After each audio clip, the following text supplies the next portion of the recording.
السلام علیکم ناظرین، میں ہوں وقار احمد اور آپ دیکھ رہے ہیں مائنڈ میٹرز۔ بہت ہی اہم ترین موضوع ہے اور آج کل یہ کیونکہ میڈیا پہ بہت زیادہ اس پہ ڈسکس بھی کیا جا رہا ہے، اظہار آزادی رائے، فریڈم آف ایکسپریشن۔ اس کا ہماری ترقی کے ساتھ، ہماری فکری ترقی کے ساتھ، مادی ترقی کے ساتھ اور اس کے بعد اخلاقی ترقی کے ساتھ، ان تمام ترقیوں کے ساتھ کتنا گہرا اس کا ہے، اور اس پہ اگر آپ پابندی لگاتے ہیں کسی بھی حوالے سے تو اس کے کیا اثرات ہو سکتے ہیں۔ فریڈم آف ایکسپریشن بنیادی طور پہ ہے کیا؟ میرے ساتھ ہیں جمشید صاحب، جنہوں نے ایک بہت ہی خوبصورت ایک کتاب لکھی ہے، فکری روایات، اور اس کو مصنف ہیں۔ جمشید صاحب بہت شکریہ۔ Thank you very much. Freedom of expression آپ سے میں اس لیے پوچھنا چاہ رہا ہوں کیونکہ آپ پچھلے 5-7 ہزار سالہ جو تاریخ ہماری ہے، جو نون ہسٹری ہے، اس کے حوالے سے بہت اچھا آپ نے انالیسس، بہت اچھا، یعنی آپ ایک تحقیق محقق ہیں اور آپ نے ان چیزوں کو بڑی غور سے دیکھا ہے پورے اس کینوس پہ۔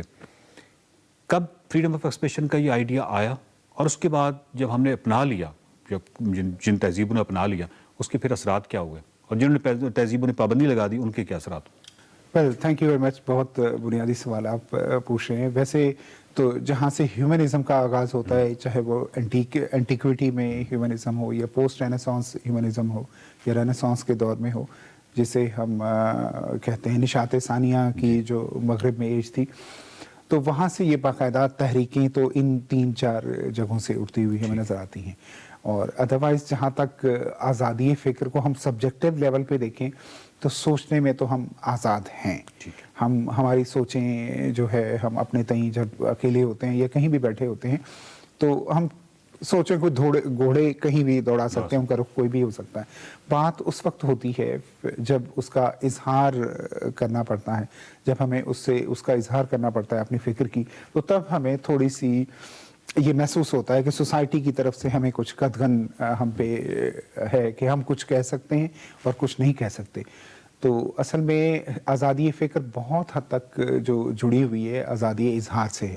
کسی جگہ پہ یہ تو ہو کہ آزادی فکر ہو، آپ سوچتے رہیں، جو کچھ مرضی ہے سوچتے رہیں، بٹ اگر آپ اسے ایکسپریس نہیں کر پا رہے تو وہ سارے افکار آپ تک رہیں گے۔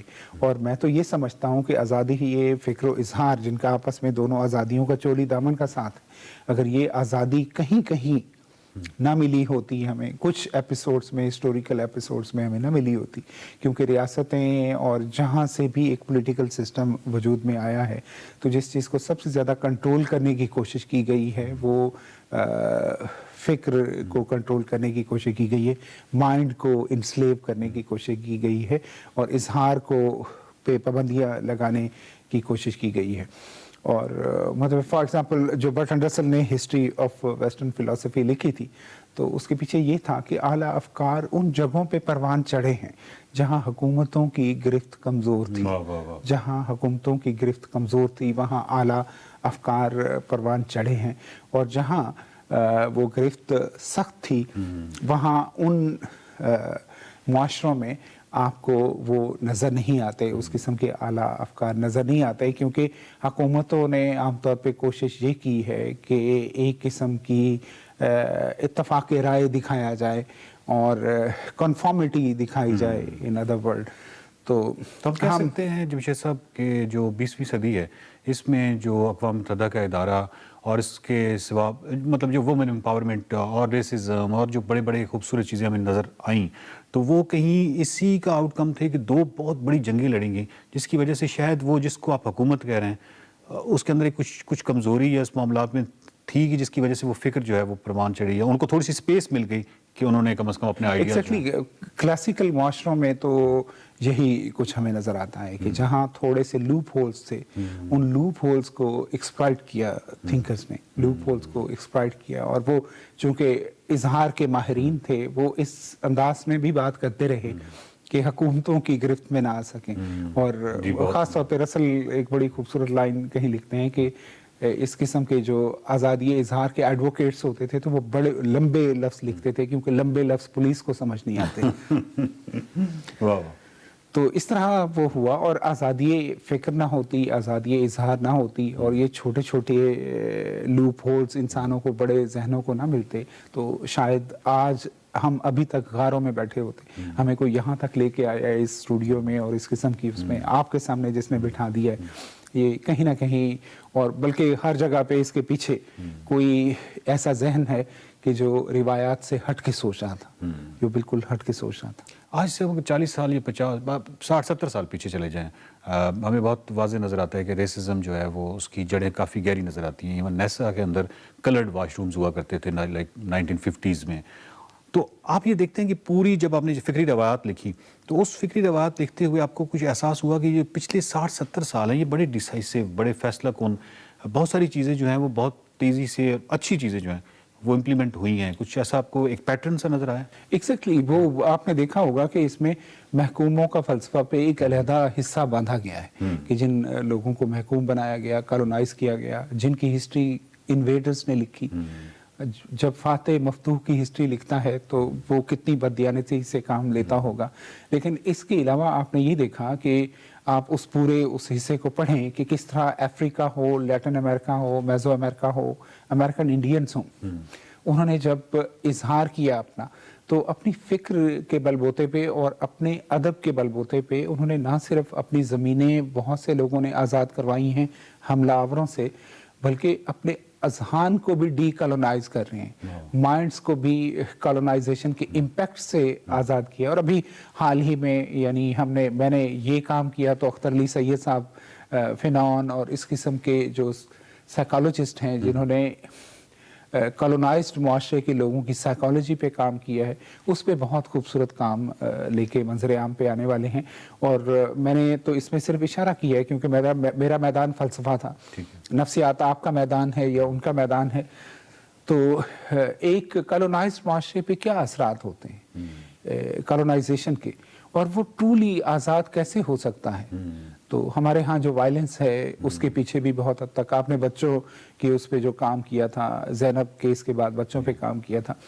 ہمارے ہاں لائف کو اس طرح ٹریٹ کیوں کیا جاتا ہے کہ ایک بچی کو ڈی فلار کیا جاتا ہے اور اس کی عصمت دری کی جاتی ہے اور پھر اس کی باڈی کو کوڑے میں پھینک دیا جاتا ہے. تو اس قسم کی بہت سی خطرناک جو چیزیں ہمیں نظر آتی ہیں اپنے معاشرے میں جو بہت بڑھ چکی ہیں اور ہم اس طرف دیکھنے کی کوشش نہیں کر رہے. We are just trying to sweep it under the carpet.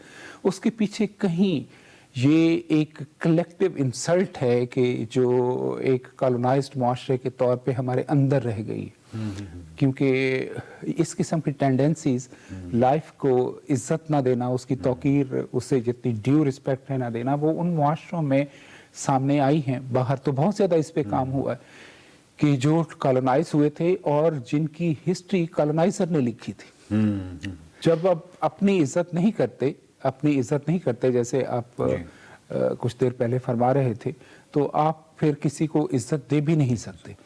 تو جمشید صاحب اگر میں یہ کہوں آخر پہ کہ اگر ہم کوئی اسکیل 1 to 10 کا ایک اسکیل ہے فریڈم آف ایکسپریشن کا، پاکستان کو آپ کہاں کھڑا دیکھتے ہیں؟ ویل میں دیکھوں گا مینس 1 is lowest یا 10 is lowest. 1 is lowest. تو we are closer to 1. اب بھی ہم certain loop holes ہیں اور وہ بھی شاید بڑے الفاظ لکھنے کی وجہ سے کچھ لوگ بچے ہوئے ہیں کہ وہ جو بڑے الفاظ لکھتے ہیں کہ جو پولیس کو سمجھ نہیں آتے.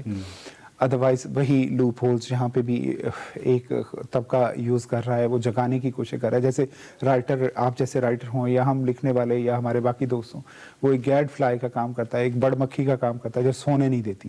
تو ہم میں سے کچھ ہیں جو سونے نہیں دے رہے. پاکستان کے ایک ناولسٹ ہیں، انہوں نے اپنے ناول میں بہت ساری ایسی چیزیں لکھی ہیں جس کی وجہ سے وہ پکڑ میں آ سکتے تھے. تو میں نے ان سے پوچھا ایک دفعہ کہ آپ کو کسی نے کچھ کہا نہیں؟ تو انہوں نے کہا میں یہ باتیں لکھنے کے لیے جو اس کی زحمت ہے وہ بڑھا دیتا ہوں تاکہ وہ کتاب بہت بڑی لگے. تو جنہوں نے پکڑنا ہے ان کے اندر بڑی کتابیں پڑھنے کی روایت ہی نہیں ہے. تو اس طرح کی کوئی ہتھ کنڈے ہم استعمال کر سکتے ہیں جس میں ہم کوئی بات کر سکیں، لیکن یہ بہت نقصان دہ ہے. یعنی آپ کا فریڈم آف ایکسپریشن نہیں ہے تو آپ کی تمام ترقی کا جو راہ ہے وہ مسدود ہو گیا. میں ایک جملہ بالکل آپ کو سیکنڈ کرتے ہوئے ایک جملہ میں لازمی بولوں گا کہ یہ جو جس زمانے میں ہم رہ رہے ہوتے ہیں وہ عزت اس کی کرتا ہے کہ جو اس زمانے کی آنکھ سے دیکھ رہا ہوں، لیکن ہسٹری اس کی عزت کرتی ہے کہ جس نے اس وقت اس زمانے کی آنکھ سے نہیں دیکھا تھا. تو ان لوگوں کی عزت کریں کہ جو اس وقت آپ کو دوسری آنکھ سے دیکھنا سکھا رہے ہیں. ایسی تاریخ میں ہم بہت آسانی کے ساتھ، پاکستان کی تاریخ تو بہت ہی مختصر ہے، اس میں تو بہت آسانی کے ساتھ ہم ان لوگوں کو پہچان سکتے ہیں جو آج بھی ریلیونٹ ہیں، ان کا کانٹینٹ ریلیونٹ ہے، ان کی شاعری ریلیونٹ ہے، اور ہمیں بالکل آئیڈیا ہو رہا ہے کہ 100 سال بعد بھی وہ ریلیونٹ رہیں گے. اور بہت سارے ایسے لوگ ہیں جو اپنی زندگی جیسی ان کی ڈیتھ ہوتی ہے وہ خود مارکیٹ کرنے کے قابل اب نہیں رہتے، تو اس کے ساتھ ہی ان کا وہ جو معاملہ ہے وہ سارا سفر ہے وہ ختم ہو جاتا ہے. تو ایسا انسان نہیں بننا چاہیے جیسے جی. لاکھوں ڈیلی پیدا ہوتے ہیں، لاکھوں ڈیلی مر جاتے ہیں اور پتہ بھی نہیں چلتا. ایسے ہی. تو ایک دفعہ زمین پہ آئیں تو زمین پہ اپنے دستخط چھوڑ کے جائیں. ارے واہ واہ، thank you very much Jamshed Sahab. Thank you, آپ کا بہت شکریہ. دیکھتے رہیے مائنڈ.